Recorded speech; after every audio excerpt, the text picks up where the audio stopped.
Good morning, afternoon, evening, depending on where you are in the world. Welcome back to World War II TV, and we are continuing our look at naval battles. But this time, we're actually expanding on that subject to look at essentially the history of an entire navy.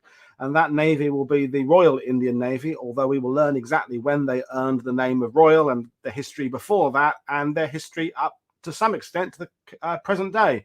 And if you have been a World War II TV supporter from the beginning, or you've joined us fairly recently, you'll know that I'm really keen on bringing in people from around the world with different voices, different dialects, different color skins, different sexual orientations, whatever it is, because the more voices we hear from about this conflict, the better it is, from my understanding. So I'm absolutely delighted, having been some weeks, months, maybe since we last had someone from Southeast Asia. We have another guest with us from India, a former Commodore. So Johnson Odakkal is going to be coming on to talk about the history of the Royal Indian Navy. His book, A Timeless Wake. It's a little bit tricky to find if you're in the USA or the UK. I've put a link in the description below to a link on Amazon in the US, but you can maybe find independent booksellers or Abe Books or whatever. It's available in Amazon in India as well if you want to do that. But and if you are new to the channel, don't forget to click like, don't forget to subscribe, and don't forget to share what we are doing with your friends on social media. But without further ado, I'm going to bring Johnson in. So, hello, Johnson. How are you today? Glad to be here, Paul. Good morning to you. This is good afternoon here, but greetings for all times of the day around the world to those who have already logged in.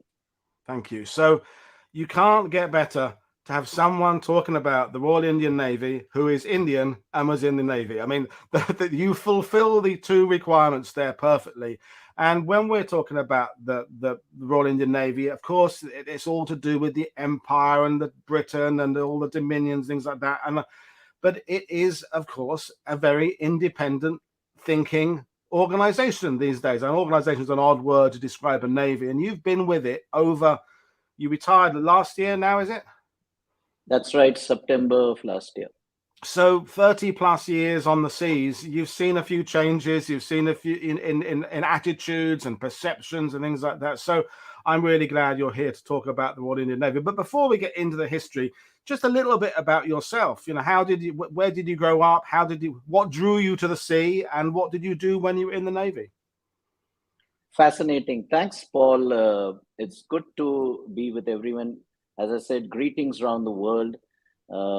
I somehow feel both genetically from my father, and of course, for a long time, sea has been a call. The early days, I lived very far from the sea in the eastern part of United Provinces, as people in the Commonwealth would know, or Uttar Pradesh, in a city today called Prayagraj. And back in my early school days, I did come across a number of books, but I didn't know that I would join the sea as a career. But by the time I finished my school, the successor of the mercantile training ship Dufferin, where many people trained to join the Royal Indian Navy, the successor was training ship Rajendra. So I joined that training. I spent very uncharacteristically 5 years in the mercantile marine. Then the recession and the shipping cycles made me leave that. I was out of a job, and the Indian Navy came up with a scheme to cash on many of us with our qualification. It's like a commercial pilot joining the Air Force with a certain training. So I went through my orientation. And the last 34 years I've been in the Navy, and I couldn't have asked for a better life. And do you miss the sea, or do you still go on the sea for pleasure? Absolutely.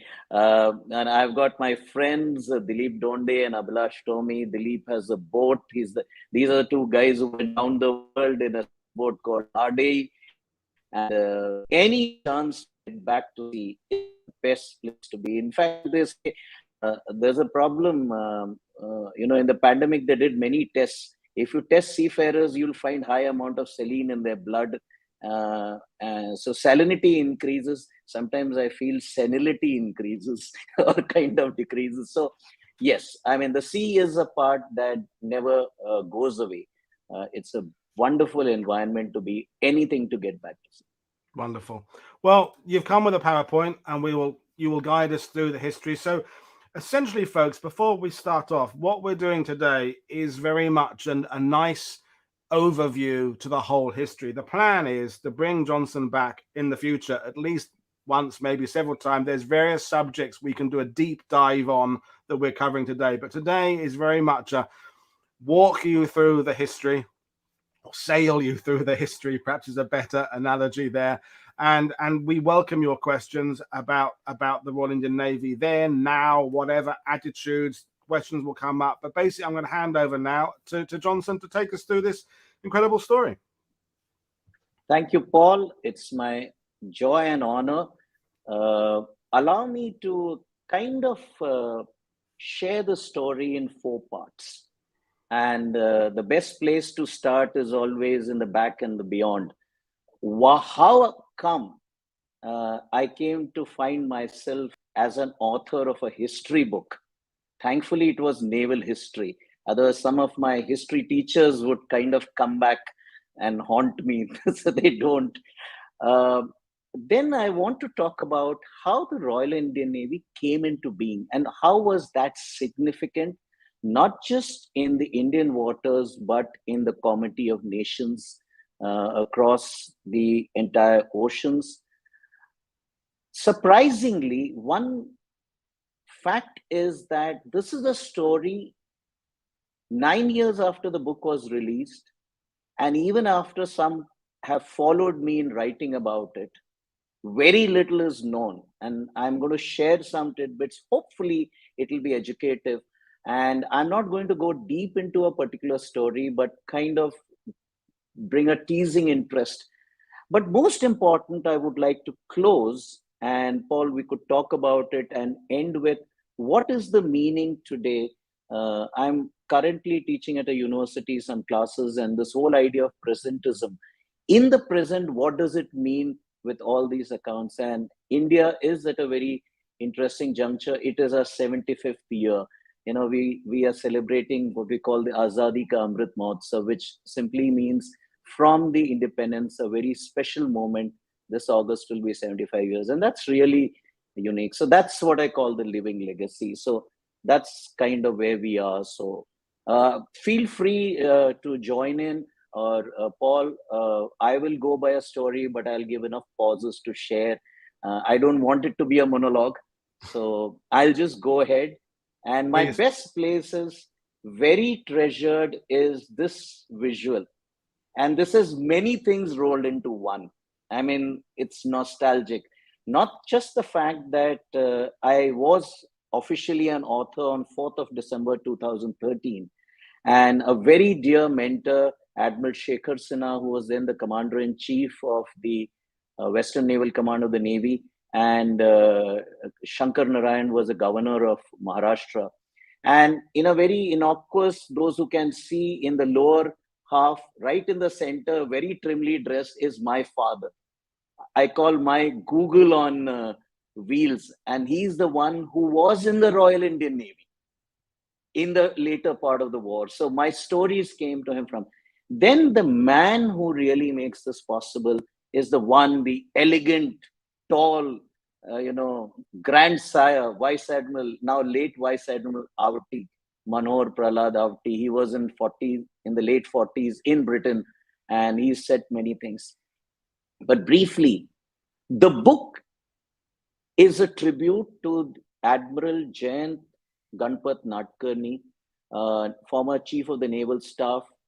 He wanted a serving naval officer to write about the Royal Indian Navy in the World War. Many books by the Maritime History Society, the mentors to the project, where I had the honor of spending 6 years formally, many historians had written, but Admiral Nadkarni felt a naval officer writing will get a practitioner's perspective along with a lot of scholarly work.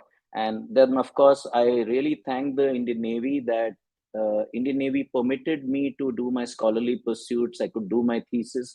So in some manner today, I owe a lot to both the nation and the Navy for this opportunity. So that's how, but I think I need to tighten my story, but very quickly, I'll take a couple of minutes on this part. When I was asked to do this book, I said no. And the reason was when Commander Mohan Narayan, then curator, asked me, I knew this will be an impossible task, kind of the entire warriors. And when I finished my research, took a lot of it, I had 1,000+ pages of content. The challenge was not what to keep, but what to leave. But thankfully, they persisted, and I'm very grateful. In the backwaters of Cochin, alongside a naval institute, we kind of said, okay, I'm going to do it. It took a year longer than the first 2 years, and that's how the book comes to be. And so we have, that is the book release. And just to give you a bit of credit there, sure. Johnson. Absolutely. I mean, absolutely. If anyone is wanting to test Google right now, search Royal Indian Navy and books. It's pretty much yours that comes up. That's. I mean, it reminds me a little bit when I was talking to Grant last week about Romanian history. Is that Romanian history in World War II has come up in books by Westerners and people about the Eastern Front, but only kind of when it's been appropriate to come up in the story, then it disappears again.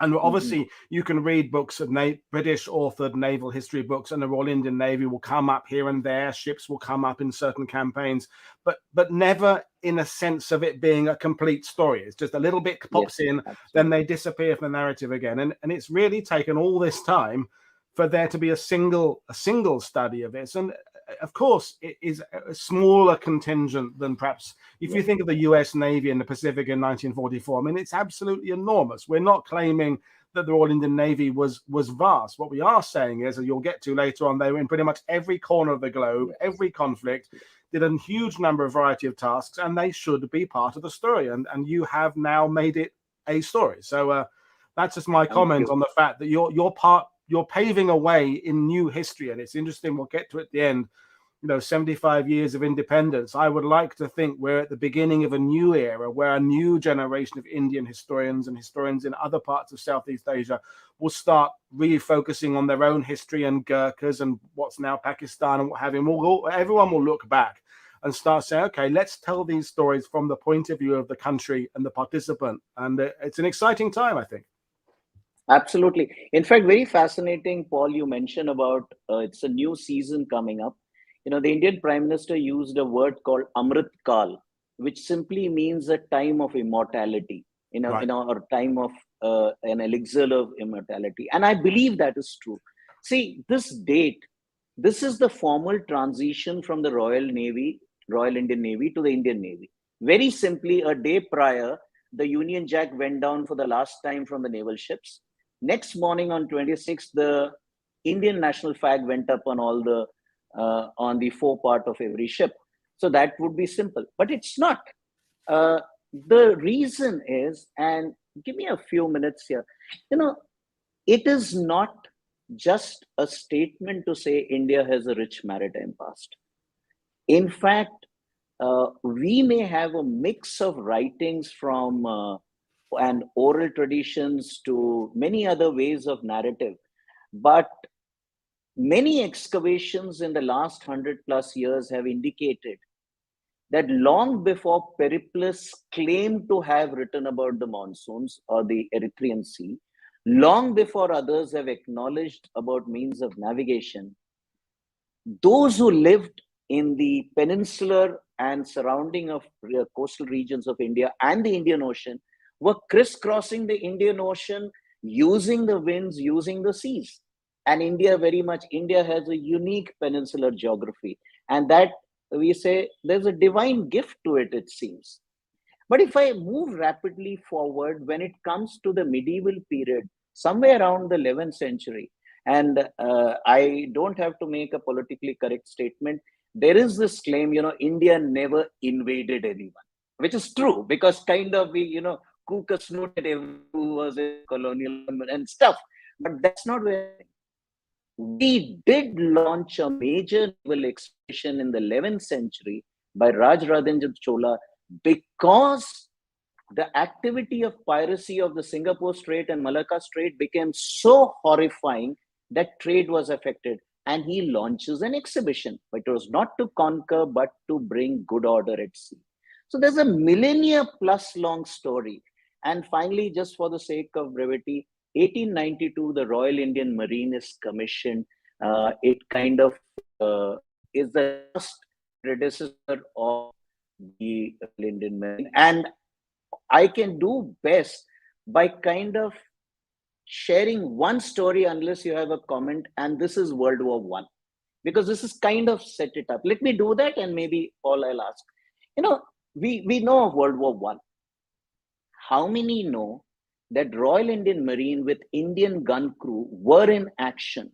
The Suez was threatened to be choked. Evergreen ship disaster recent times, put the fear of God across a planet, that the amount of money people would have to spend more. Baron von Constein kind of led Turkish forces, and Suez was threatened to be choked. The 62 Punjab under the 11 and 12 Indian regiments, along with 4 Royal Indian Marine ships with Harding action, prevented that action. And I'm just kind of telling you in a line. And that kept the World War. Despite that, the high and mighty, and over the next, after the war, everyone other than naval senior people wanted to kind of close down the Royal Indian Marine and say, we just need a few patrol. I just mentioned 4 plans: the Jellicoe plan, the Rawlinson Committee, the Chatfield Committee, the 9-year plan. Everyone says you need a significant navy, and we didn't have. So, Paul, that's where I'm setting up the story. Unless you have a comment, this is where we are. So, or I'll just continue, and I think at the moment, I think just keep going. I'm loving it. Yes. And so here is this date. Today we talk of 2nd October because it's Mahatma Gandhi, father of the nation's birthday. To me, as a naval historian, and by the way, my father was a big fan, so I mean that's a different part. 2nd October 1934 is when the Royal Indian Navy was commissioned in today Mumbai. Today there's a naval dockyard dispensary in the very imposing, magnificent layout of the naval dockyard. And this is the commissioning. Very quick story. This came 5 years late, because in 1929, the Central Assembly lost the proposal to make a Royal Indian Navy by 1 vote. And we lost 5 years. No comments on politics here. So, but that's the kind of thing. What is important? As the war finally was on us, these are just 5 of the 7 ships. Clive, Cornwallis, Lawrence, Indus, Hindustan, Pathan. I'm not going to go into the details of the ship, but I don't know if people can see. 3 of these ships were built between 1917 and 1921. They were almost 20 years about to be decommissioned when the war starts. Why is this important? They were the first 3 to sail on patrol within 72 hours of Lord Linlithgow declaring India at war. So that's the power of a navy. It doesn't matter what's the vintage.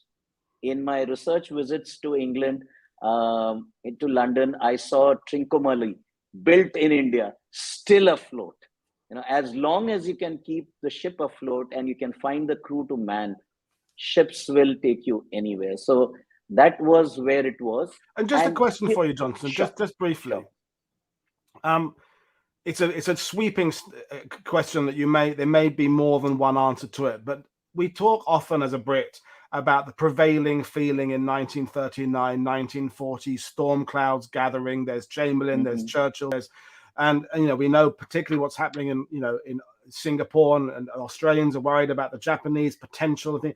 What's the feeling in India generally in 1939, as clearly there are powers jostling the position? It's looking like the world is on the brink of some sort of conflict.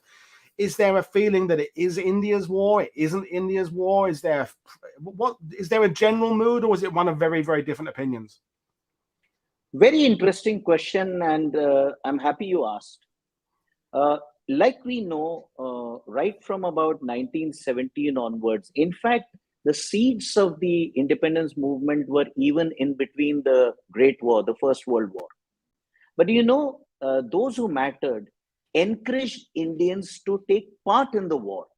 And there are many reasons, and we'll come to the World War II. So when we come to 1938-39, between the 30s, the world is aware, there is better information flow. They know what Hitler was up to. We know of the Axis powers, the agreements and everything. So anyone who was aware of current affairs knew war was coming. Right. India was in the midst, and within a few years, the Quit India movement would take place. The freedom movement was in its full swing, and there was political maturing happening. There were differences even within the movement. There were, in fact, everyone wanted India to have dominion status on its own. Yet, when the viceroy declares the nation at war, first there is uproar. Say, how can you unilaterally say that India is at war? It's not India's war. But surprisingly, in a very short time, even the existing political leaders encouraged the Indians to be a part. And I think it makes a lot of sense. They knew independence was at hand. So when you would get independent, you don't want people to run a military and who do not have the experience. And that's one of my reasons, even for the title of the book, Timeless Wake. Wake persists long after a ship has gone. Yeah. And I feel World War II has left a timeless wake, because what the Indian participants, officers and men who took part in that war, gained experience worldwide. I don't think today, and we were talking before, I know it's part of the next kind of answer, but this is the kind of theater, and I'll talk about it. From the North Atlantic to the Singapore Strait, 9,500 nautical miles. From Madagascar to Arakan, 4,304 nautical miles. That's the span of experience, and 6 years. So there were significant amount of political leaders who didn't consider it to be India's war, but they definitely found benefit of the experience of that entire movement. I think there were very few people who really opposed the war. We may not have supported the dominion effect or the colonial power by itself, but at the military level, there was definitely a much more understanding, and I think the participants took full part. My dad shares that, it was a great experience. So when you're saying it is very much there, see, look at this, just a map, it's a representative. There were 6 sloops commissioned in Britain. So they, for their workup, were in the North Atlantic, in the Scapa Flow. Some of them, on the other end, undertook minesweeping operations in Singapore Strait and Malacca Strait. And then so Southeast Asia. Very few realized that there was a carrier operation involving Royal Indian ships all the way to short of Madagascar. Hardly even recognizes that Sutlej and Jamuna, Royal Indian Navy ships, Sutlej actually, and I'll talk about it in a minute, were in the Mediterranean.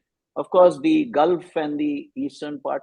So a fascinating theater. So I've just lined up as a quick sweep some stories, and as I said, you can come in. Yeah, just another question. This is not for me. This is from the viewers. Several people asking about that slide you had of the 5 ships there.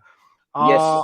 Are they built in India? At what point did India start building steel ships? Are some built in the Britain and ship? Just give us a little brief explanation, kind of in the 30s, of how India's ship building program works. So, in short, till the mid 1900s, the naval dockyard was building wooden ships. And I have said this in more than one place, that steel and steam, with industrial revolution and its benefit missing the Indian industry, we did lose. So there was very little steel-based ship construction happening. And to be honest, I will have to come back on the specifics of each shipbuilding, but these ships are available. The internet has the entire data.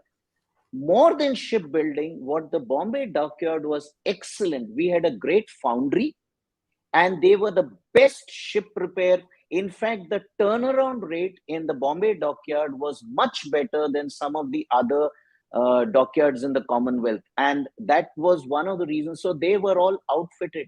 Not just these, there were ships existing for mercantile trade, and they were outfitted with guns and turned around during the war into this place.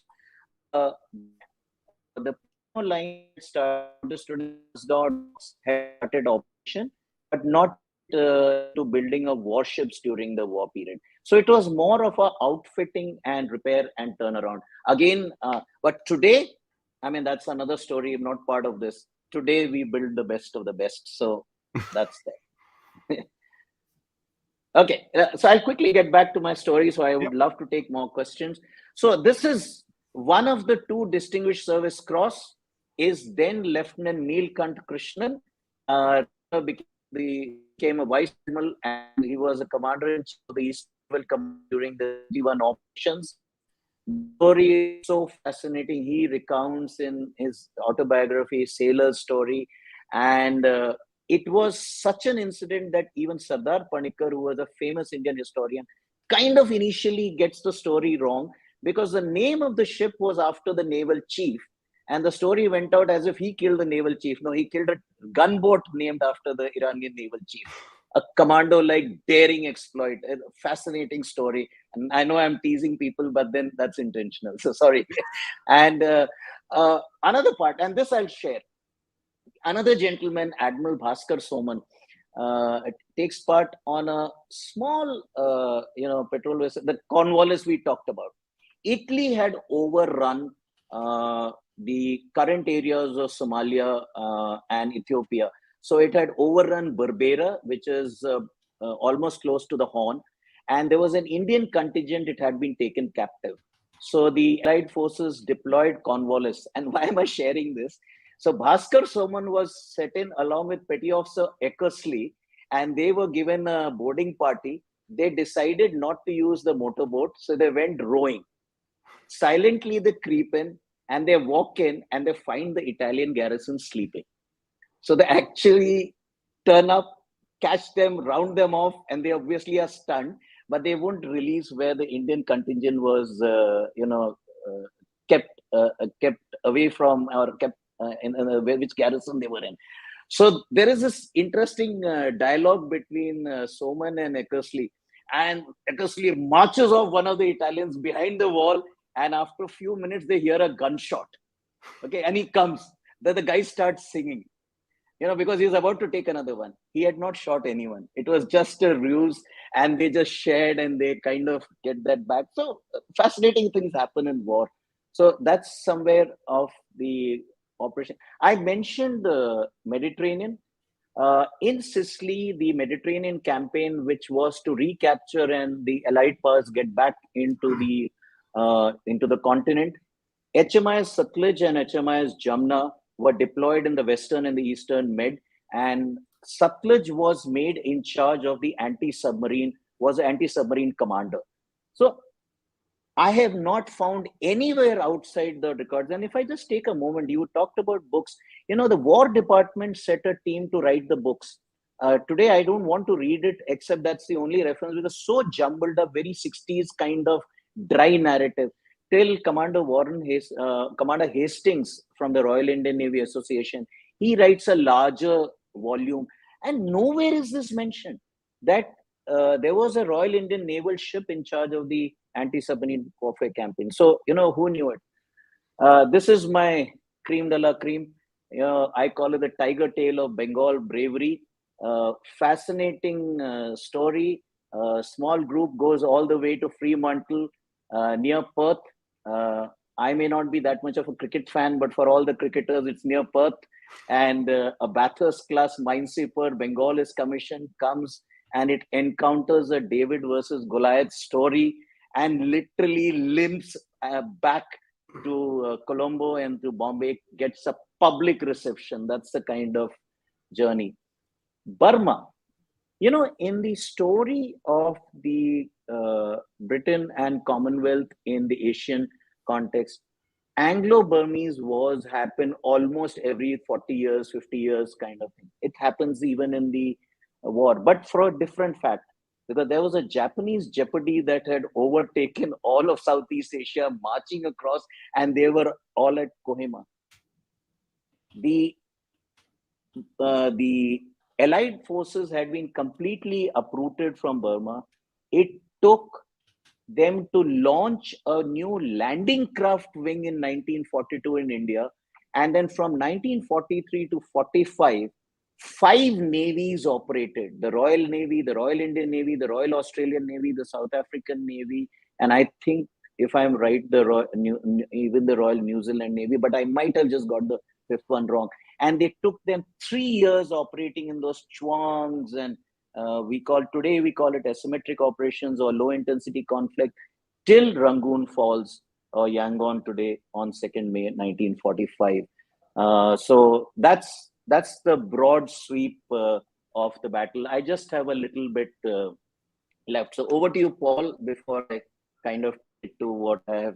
Well, I think I'm all right at the moment. I've got lots of questions for the end, but just, yeah, I mean, obviously people are intrigued by the story of the Bengal. They're intrigued by these other stories. And as you said, unashamedly, this is a taster show. This is an introduction, set the scene, bring you back to expand on these things in the future.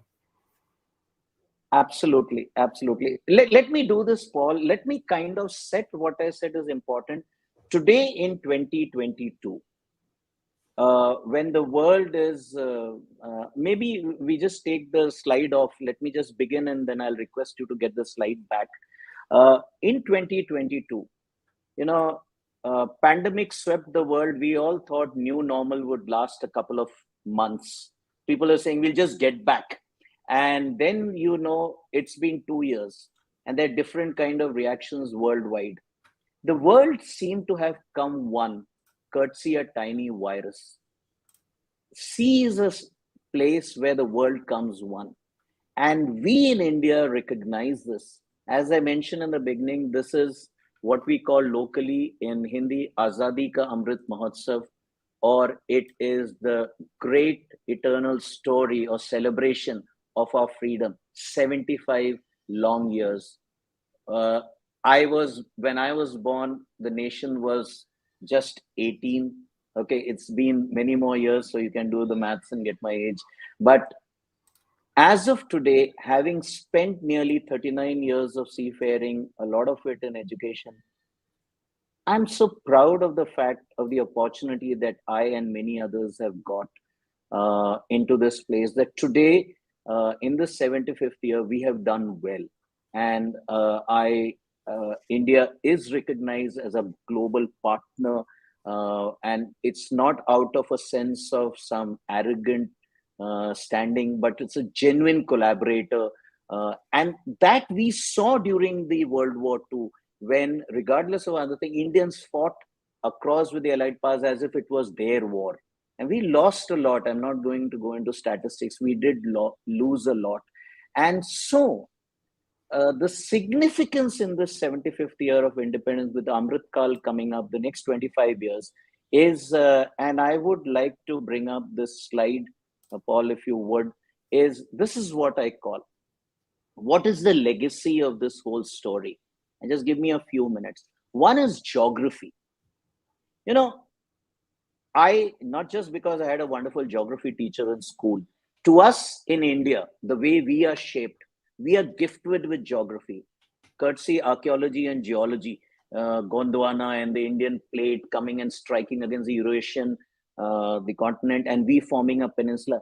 The dominant feature in the Indian Ocean is the Indian geography. So whether we look east, whether we look south, whether we look west, how do we not see the sea? The fact is, many don't see the sea.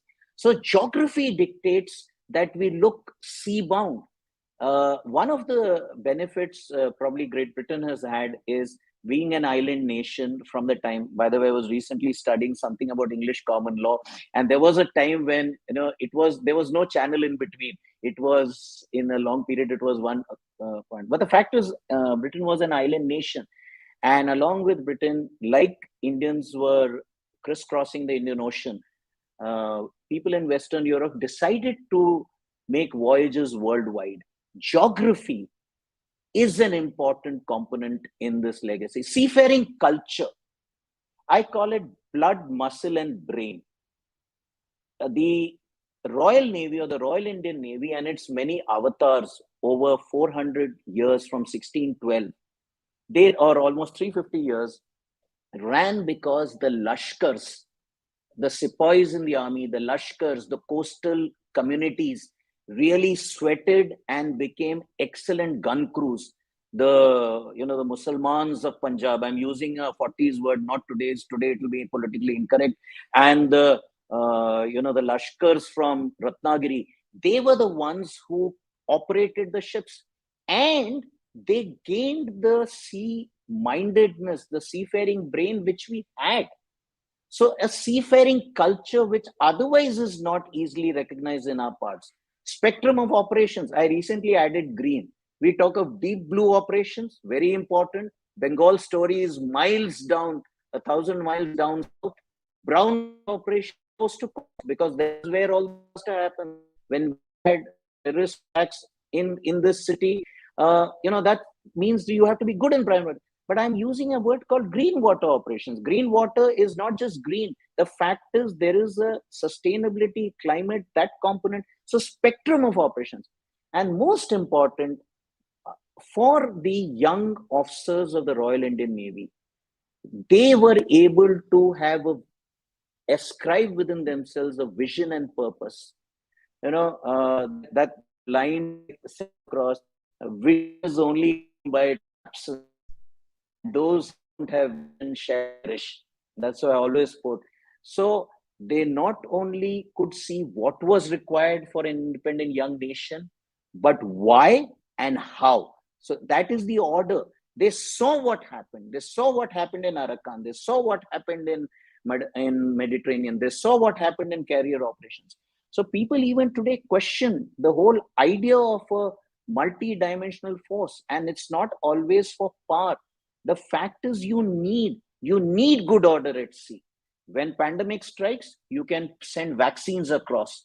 When there is piracy, like Rajendra Chola, the Indian Navy is at the Gulf of Aden along with the other nations of the world. And even the Security Council passes resolutions to dispense with certain things. So that's the collaborative. I think it was the two seal of the previous to previous first Sea Lord. He used the term collaborative maritime competence. In a way, it is a place of partnership. And why? Because peace and good, ultimately you don't want always to be in a military operation. We don't want, like, I won't mention the operations to continue, but we want peace.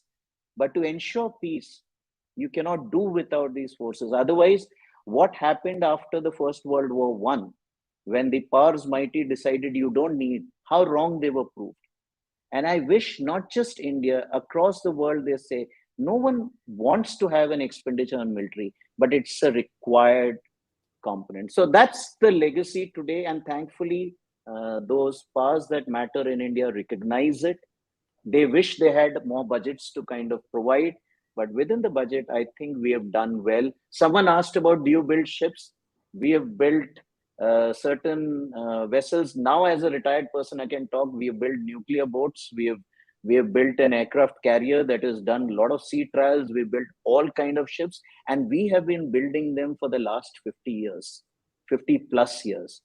And it's a legacy. Shipbuilding in India is a many million-year-old legacy. So that's what I had. I'll be happy to add a few questions in the time that you have. Back to you, Paul.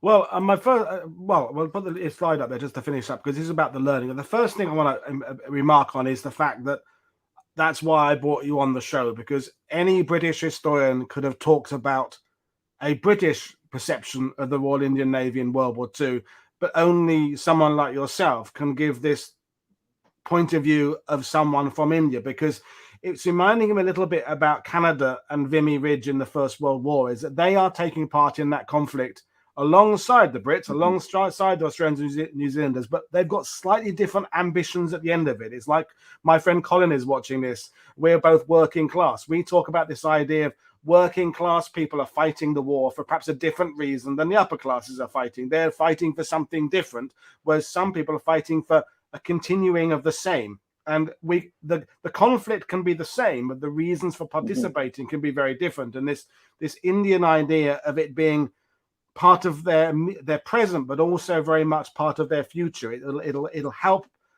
shape their future as an independent nation.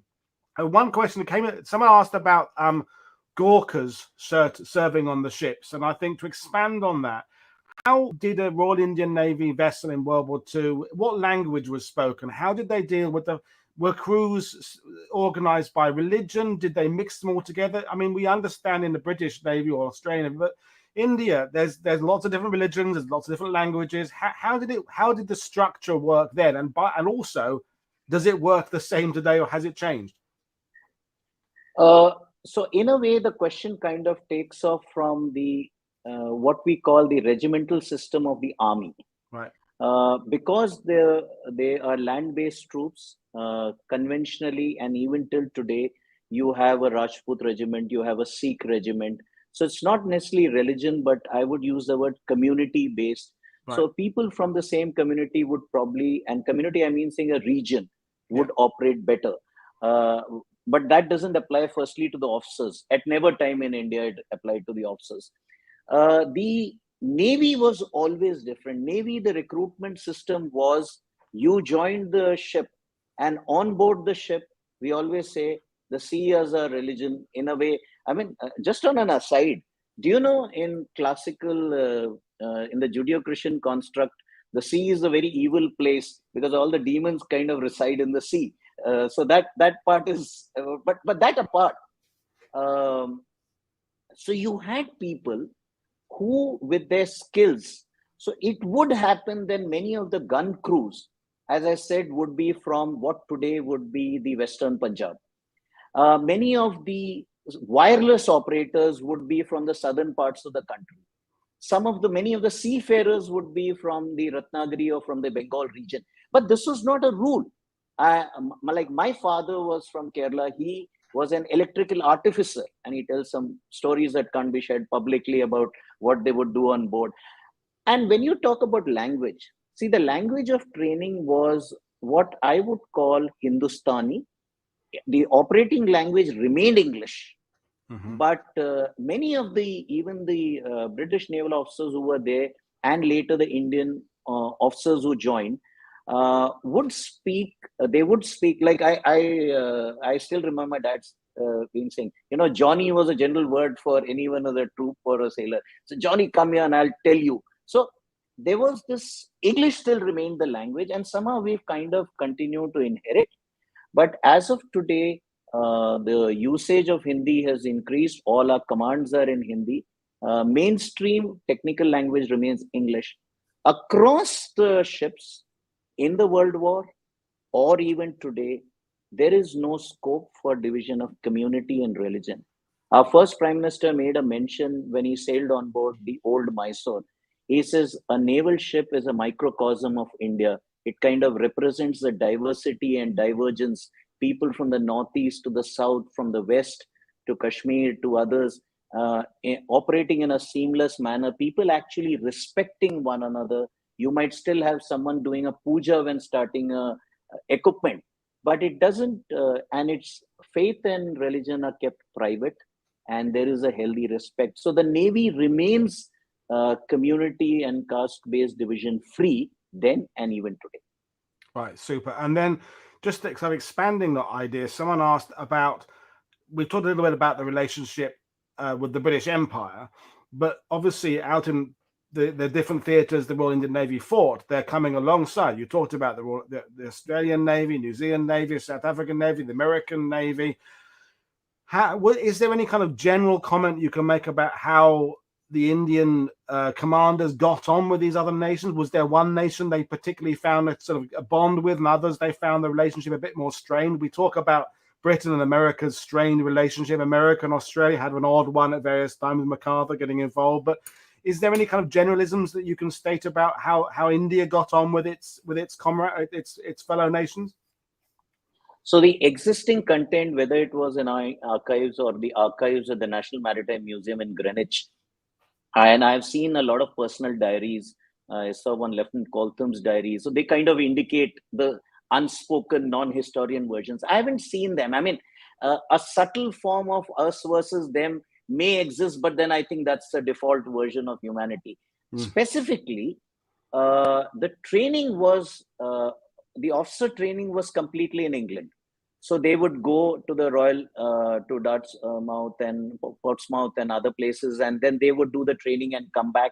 So in basic operating system, the Royal Indian Navy had a mix of British officers and Indian officers.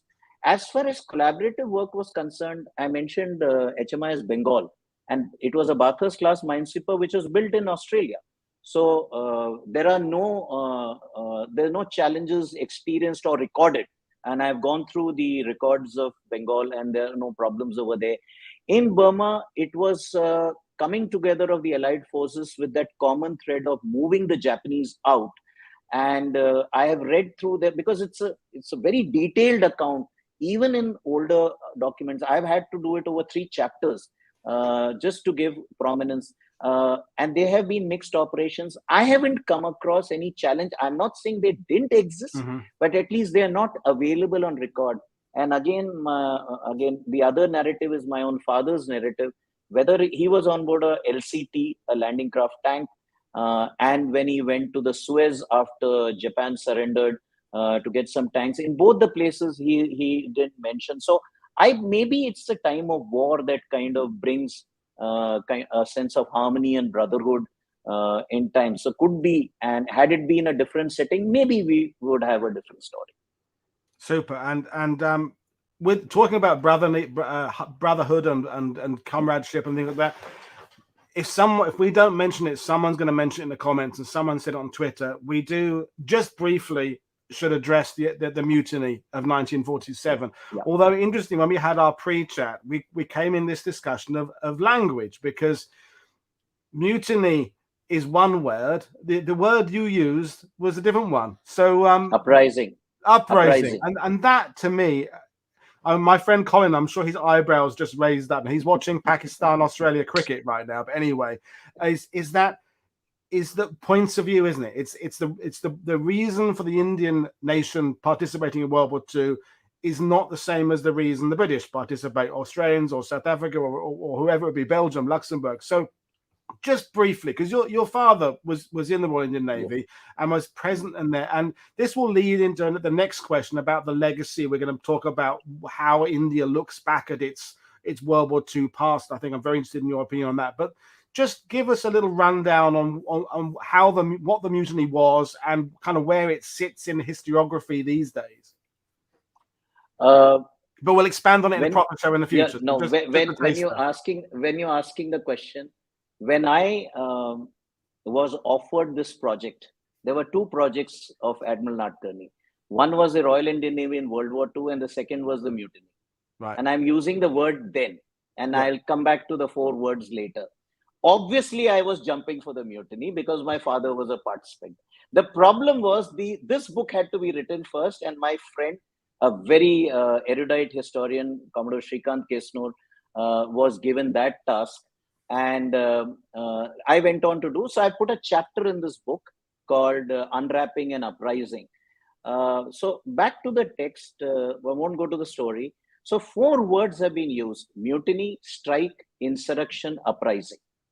All the documentation of that era uses only 2 words, mutiny, because that was the technical word, and what the participants use the word strike. And depending on books, I have at the Maritime History Society, we have the original documents, including the reports. So these are the 2 terms which are used.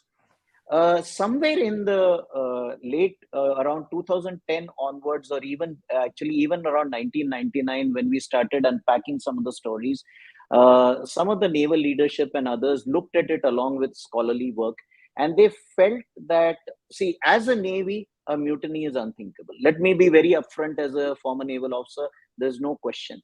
But when you contextualize it, and in the times, and that's what the story is all about, and we won't go into the story because some very good people have written. Very recently, I've got it over here, The Last War of Independence. My friend, Sudhir, you just want to, I'll see if I can pull the book, and just because that one, 1946.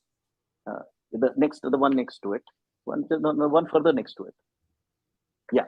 So my friend, good friend Pramod Kapoor has written this book. I suggest a good reading. It's called The Last War of Independence. Another good scholar, Anirudh Deshpande, did his MPhil and work. So it's it's found a great fascination in the last decade or so. I have had at least 12 people approach me for various projects, and I decided I am not, though I have accessed all the records. So I have my story. And last year we did a small clip as part of a seminar at the Maritime History Society, and we put a small 15-minute video also on it. Bottom line, let me put a short line. Whatever, because that detailed story follows separately.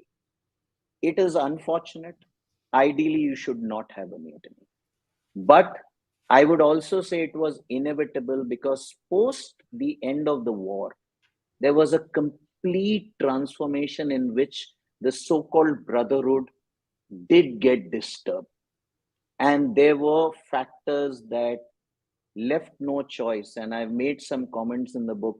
I mean, I don't want to go into that, but it did become kind of a last nail in the coffin, because this is not the only uprising or insurrection. In various other components, people have worked and done, but this was one. The powers to be, at least known to have gone on record, is it's not worth being there anymore. And my information says transfer of power was scheduled for January of 1948. It was hastened, and that consequences did leave bad taste, and it was hastened. So it did become, like Pramod Kapoor says, the last war of independence. So that context. So as a naval person, you won't want it. And the context of it, it is there. The person who's in authority will definitely want to say, no way a mutiny is there. So there are these multiple strands, and depends on where you are. So there was an art installation for insurrection called the Forgotten Insurrection. And then we, of course, call it now the Naval Uprising. There's a memorial over there. So that's the kind of a short story. It's a huge story. And I mean, it'll be great even as a panel. There are people who have written about it. But yeah, and I've had first-hand stories from my father, because he has this, he says he doesn't have the certificate, discharged with disgrace from His Majesty's service. And he actually, along the fort, tore up the certificate and throw, he says, impetuousness of a 20-year-old. So that's the kind of, so no, there are many side stories to the whole part of it. But yeah, that's the part of the mutiny. Or I would still call it the Naval Uprising. Yeah, well, and this is, you said it yourself, there are multiple strands, it's different viewpoints, how it was perceived in the 40s, how it's different perceived now, and it's the historiography behind it. But another question we had earlier is what is there today in India in terms of museum? Are there any preserved ships from World War II or from that era that people can go to? I mean, obviously there are ships in various museums in Britain and the States. So has India got a sort of museum ship that represents this era? You are touching a very raw nerve, so I'll try and be as oops. No. Very simply, ship itself is very tough to maintain. Yeah. Trincomalee is an exception. I think it's a testimony to the Wadias and the shipbuilders who made it. Come to a steel ship. We attempted to make the former INS Vikrant. The came as a British carrier to us, and it couldn't be preserved. There was an attempt with Hermes, became Virat, to preserve. It's not easy to preserve a ship. I've gone across a couple of them. I've seen a regular merchant ship being turned into a maritime museum come aquarium in Durban, and there are a few. It's a major project. There have been attempts, and I would say it's a need, but it's a phenomenal amount of expenditure. Running an existing ship maintenance is a great expenditure. Getting a museum ship. What we have is, there is a National Museum Heritage Complex project in present-day Gujarat, around the old site of Lothal. And the organization I was with, Maritime History Society, has certain artifacts. In fact, we have artifacts of ships that took part in the World War. and the former Godavari and the others. There is a bell of that, but no complete museum ship. It is, I would now stretch to say, not just an Indian need, but maybe those who are the Commonwealth, those who are think, I don't know where it would be possible. I'm just dreaming as a veteran now that maybe there is a gathering worldwide of funds to kind of at least get a replica of the Bengal or a replica of the Sutlej. If not origin, we are modern world, we can create digitally anything. So the minimum is a digital museum, but maybe at least the problem is we are ambitiously want to make a museum out of an aircraft carrier. I think we should begin by making a frigate or a smaller size ship into a museum. And I think it will be a fascinating draw. It will have expenses. It will have expenses, but it'll be great to have one. Something like Trincomalee is preserved and go on. So as I said, I have fought a lonely battle for many years, and that's why that was a raw nerve. But I understand where it comes from. Well, to be more uplifting, one of the things I enjoy talking about in our Sorry, chat. Paul, if I mentioned, I saw a comment.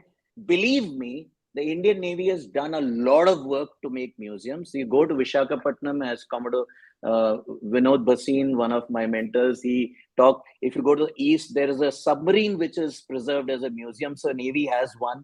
There are aircraft which are there, and there are others coming. So they have done a little part. You go to Vishakhapatnam, where the recent presidential fleet review took place, and there is a museum.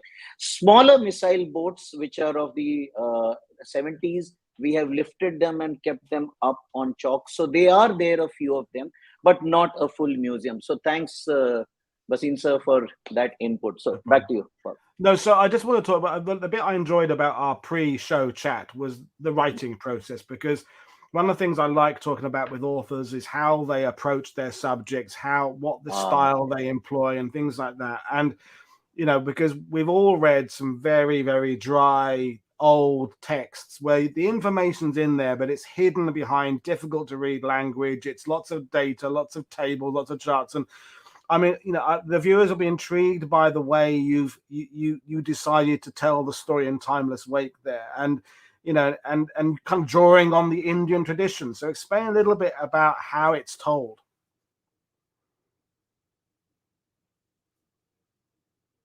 Oh, you still there? Your image is frozen. I think I've temporarily lost Johnson.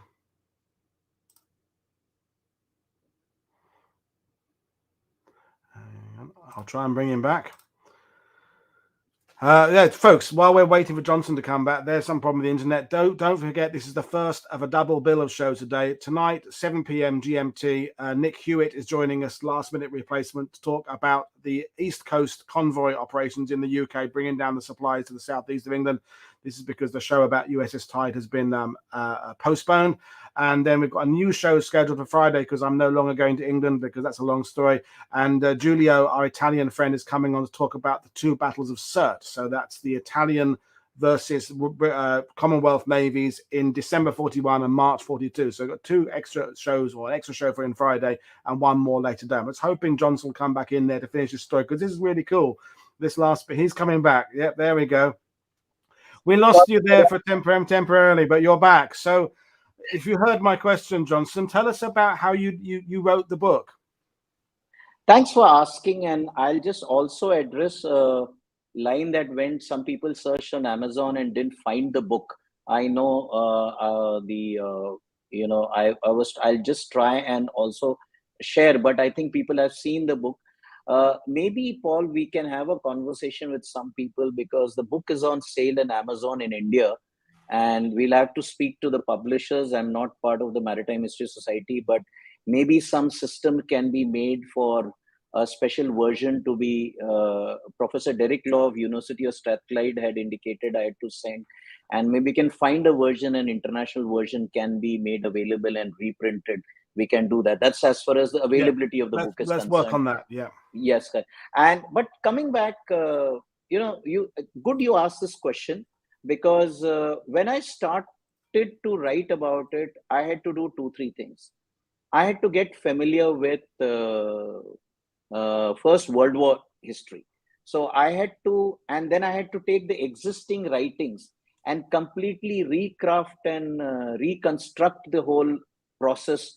I had to break down the versions written in the 1960s, in which were highly jumbled, not chronological, given in a very uninteresting manner, and I had to break it down into parts to take the things forward.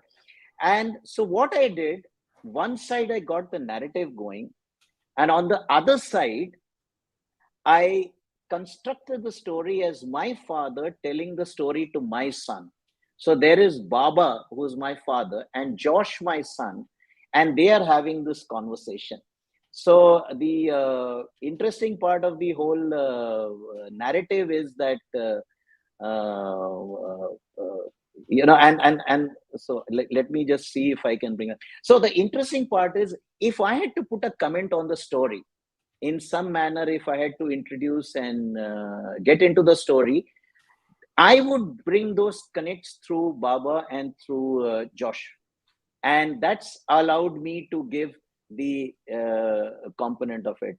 And so I had to break the story down, make, and I've written, wherever I've deconstructed a story, I've written, this is what happened in the order of battle. And the way Timeless Wake is written, it is chronologically correct, it's geographically separated, and almost in every account I have had to do that. I was very careful not to lose the historic accuracy. I used a principle called double mention. That means if I'm writing a story, I must have more than one source. And so it was a very interesting journey. I couldn't complete it in 2 years, which was the original time scale of the project. I got a year's extension, but amazing. And I said, there is more that is left out than what is available. So that's the short narrative of how the book got written. Paul? Brilliant.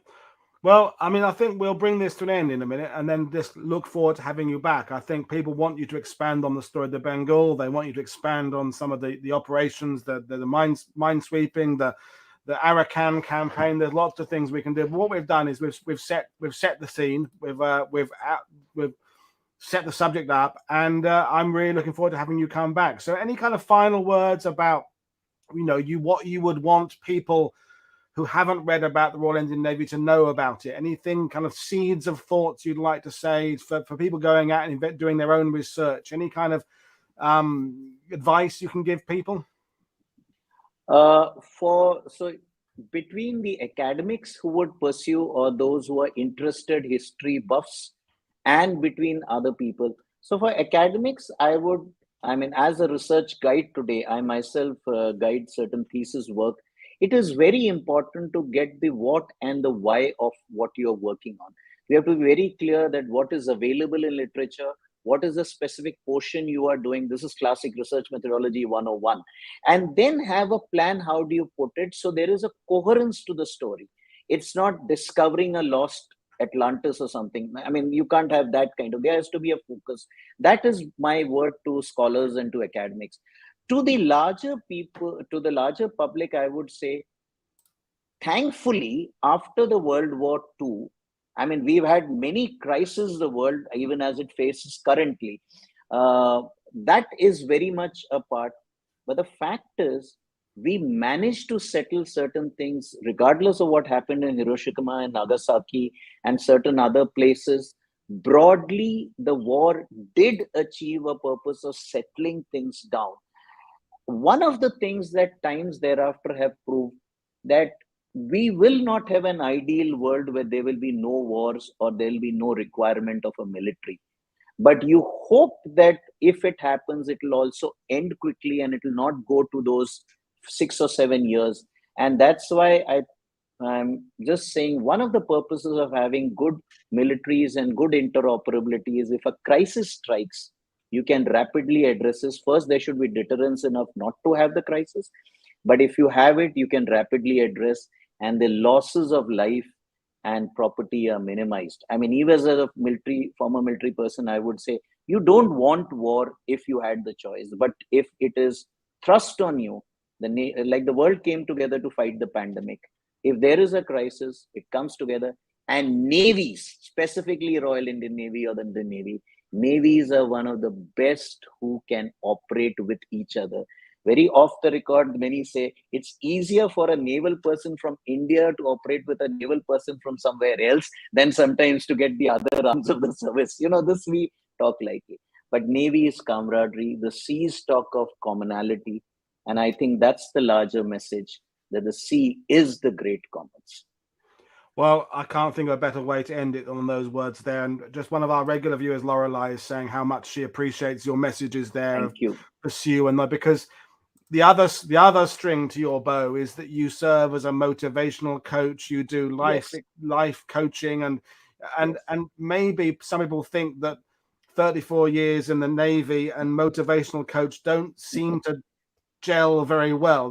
People maybe think of the Navy as being very stiff and formulaic and rule bound, but actually, as you said there, with your Yes. explanation about how it works with the Royal Indian Navy back then, people of different language, different communities coming together, working together. The navies, in many ways, are progressive. It's a microcosm of a society of different people that work together for a single purpose, which is keeping a ship going in the same direction and not sinking, which against the sea. And as you know, the sea is a cruel mistress, is the expression, isn't it? So if you can serve and keep a ship afloat and functioning, then you can keep your life afloat and functioning, I suppose. Is a good parable there. So we should perhaps have you come back on just to cheer us all up in these bleak times, because it is. I'll be glad to on this and other content. Just share. It's been a joy. You've been a wonderful host. Been following much on this, and thank you for having me over. I just enjoyed myself, and I'm encouraged by the comments I've heard. But please, they can reach out if they want specifics. I'll take some time to prepare, but I look forward to being back on your show. No, you will absolutely be back. It's just a matter of fitting you into the schedule, and maybe the Bengal, maybe one of the particular campaigns, but you'll definitely be back. And the main thing is you've given us things to think about, and that's. I like it when a show presents a good story and we all learn some information about the war, but the better ones, the ones that stay with me, are the ones that make me think about things. They just make me go away and think about us and who I am and what we are as human beings. And that's, if you can hit that magic balance where we're learning about the war and learning about ourselves, it's fantastic. And you've done that admirably. So there we are. I'll just remind people again what we were coming up, and I'll say goodbye to you in a second. So, folks, as I said, we've got one more show later today. So 7 p.m. GMT, we're learning about the Eastern convoys down the east of the UK. And then tomorrow we have more things coming up. We've got Julia Jones coming on to talk about the yachtsmen who joined the Navy in World War II to help us out. And this is it. I'm thoroughly enjoying Naval Battles Week. So one final goodbye to Johnson, and we will see you again. So thanks, everybody. This is Paul Woodadge for World War II TV saying enjoy the rest of your day. I will see you again tonight. Cheers, everybody. Bye.